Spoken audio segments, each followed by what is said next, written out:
Race number 1 of the Belgium cyclocross tour, and we are at Zilvermere Cross in Mol, and this blows my mind to say this, but I am on the start line right now with the big three. We've got Tom Pidcock on the start line, we've got Wout van Aert, and we've got Mathieu van der Poel, with the rest of the other beasts like Isabir and all the other Belgium riders, and I am not gonna lie, I was so far out of my depth right now. I had no confidence, had no idea what I was doing. But what will blow your mind is in the UK we all line up behind each other in a nice orderly line. In Belgium I'm the last rider to get gridded. I don't even know how I got into this race, but you go up, you can overlap wheels, you can do whatever you want, and it is a dog eat dog world, elbows out, and they just pin it. And I don't have a lot of footage from this race, unfortunately, which you're gonna see why in a minute. It was pure carnage, but we're off and underway. Look, straight away someone will just come in front of your wheel, and look how like there was like 100 of us I think on the start line, but I had no confidence to move up. Everyone was whacking it and I was just like, what is going on right now? The crowd was insane, and coming into this first corner we were just going so fast. I had never experienced anything like it. It was wet and you could hear brakes going on, and you come around this first corner and I've completely rear-ended that guy. He's gonna have the bruise of a lifetime on his backside, and my camera snapped off, so I had to put you in the back pocket. I was absolutely gutted, so I'm gonna still show you the full lap. I've now jumped to, this was the footage I got in the practice lap. I was absolutely gutted when that camera came off, because later in the race I did get lapped by Wout van der Poel and Pidcock, and it was like the most surreal experience ever. But you can see the first little section muddy, up a few little stairs, a little run, but I want to show you this course because it was insane. It was the hardest course I've ever ridden, purely because I didn't look into these courses at all before I went out to Belgium. And this was basically the hardest sand course. We do not have sand like this in the UK. Physically, it's probably not the most physical course I've ever raced, because later in the Belgium trip I raced at GP Sven Nice's course, and that was brutal. But this, if you're a sand expert, you're an absolute legend. Myself, I went over the handlebars twice on lap 1, so I was also gutted that I didn't catch that on film, because the Belgium fans are nutters. They go absolutely insane. So you can see this first little bit, we're like going through some sort of tennis court or something. It was wet, it was slippy, and in the race this was just lined out absolutely full gas. As you can imagine, the only time I saw Wout and Mathieu is when they lapped me, and when you watch them on TV you think to yourself, yeah, I can do that, I'm pretty fast. Honestly, the speed they go at through sand, I don't think I can ride that fast on this tarmac stretch. It is mad. But obviously we're not going that fast right now. We're just like eyeing up the course, and I've got a couple of like the Belgium junior riders in front of me, so I was just seeing what they done. But this is when the sand really kicks in. You come into this bit here, the ruts were insane. Like, you can see them boys are just riding through it. I was like, not a chance. I've never been in sand like it. It was so deep. And if you haven't ridden sand before, this is not the course for you, and I should have looked into it. I'm not riding right now if you think that I'm breezing through this. Your man's running at the moment, and then I'll get back on the bike. Once you got down by the water though, it was nice and hard packed and fast, but that wasn't the main bit of sand that blew me off. There was another section in a minute, but this bit was super fast down past pits, and you could just hear money leaving your bank account as you went through this section.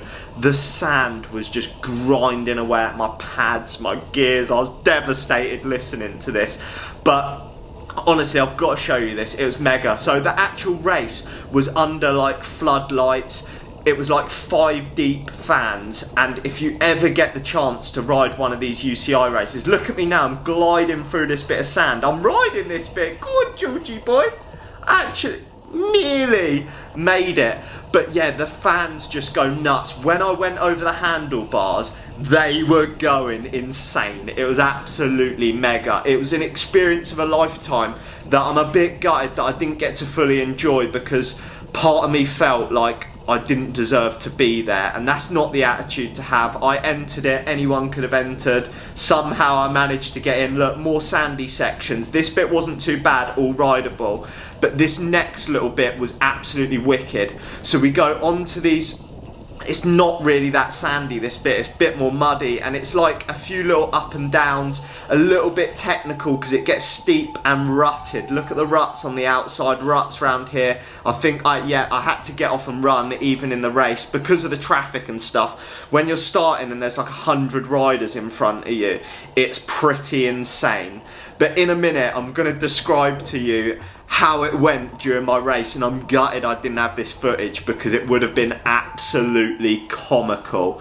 But we go back down this section, back up, and in a minute we hit like one of the main sand sections.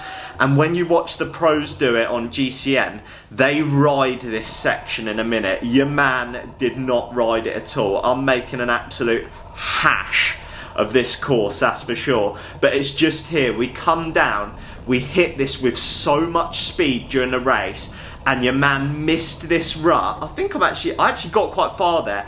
In the race, I missed the rut. I went flying over the handlebars. But yeah, one thing I did notice is when the ruts form during the race, you have the junior men's race, maybe junior ladies, then the actual ladies race, then the men's race. The ruts form and they're so deep. If you don't go directly in it, on that one there, I went into the rut, out the other side, over the handlebars. You have to get in the rut and commit to it.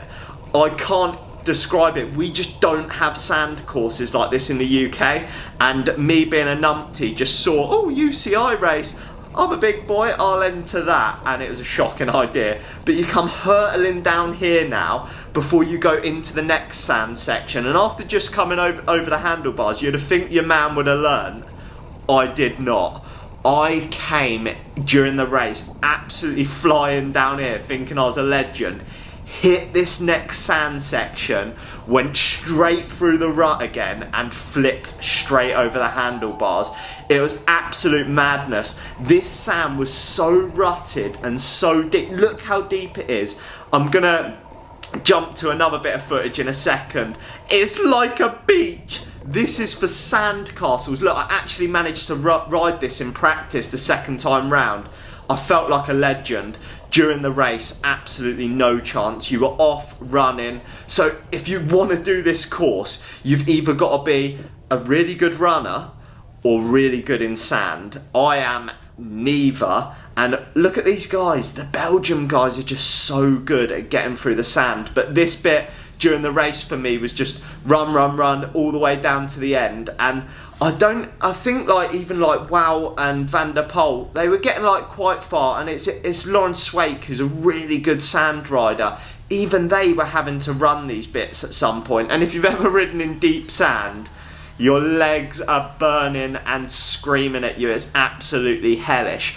But it was, honestly, if you get the chance to go out to Belgium and race one of these UCI races, especially in the men's elite field and probably the ladies one, I didn't see that because I was like in the van getting kitted up and stuff, but the fans are absolutely wild. They are, sorry, this footage isn't that great, you're just gonna have to listen to me waffle on while I'm running my nuts off here. The fans go absolutely wild and it is incredible. When Wout and Matteo came past me, they actually passed me on this section just here, and it was just the biggest roar ever. They are the biggest Wout fans ever. They sing like wow cha, wow cha, wow cha. I don't know what they're saying, but it is nuts, absolutely incredible. I am still running here before you think I'm a legend and riding through that section. And then finally we're out the sand and back on the bike and moving. But yeah, like it made me realise we just don't have sand courses like that in the UK, or I haven't been to one anyway. If you do know of one, hit me up in the comments below of a sand course like this in the UK. It was insane. You've got to try it. And like, even just here, more sand. And this was like one of the easy bits. And you can see, I get out of the rut and I'm sliding all over the place. A little stair section. I think this is where Pidcock passed me. And they're just so fast on their feet. It's crazy. Absolutely mind-blowing. But what I do want to encourage people, go and try stuff like this. I felt out of my comfort zone, but probably the best experience of my life. And I want to try it again. Like, I want to be able to go there, experience it, and maybe be a little bit better than I was. I think I only got like just under 3 laps in, because the front boys they're so fast that once you get that 80% rule, it's absolutely game over. But that is a little look at the course. I'm gutted I didn't get more footage of this race, because it was phenomenal. I can't describe it enough. I highly recommend that you try and get out and either spectate one of these races, because the atmosphere is crazy, or even better, try and bite the bullet and ride one. Hopefully I'll have a bit more confidence next time and I'll give it another crack. But I hope you've enjoyed this little look at the course. It's wicked. Can't recommend it enough. I didn't have the bottle, but because it was scary, but what a mega course.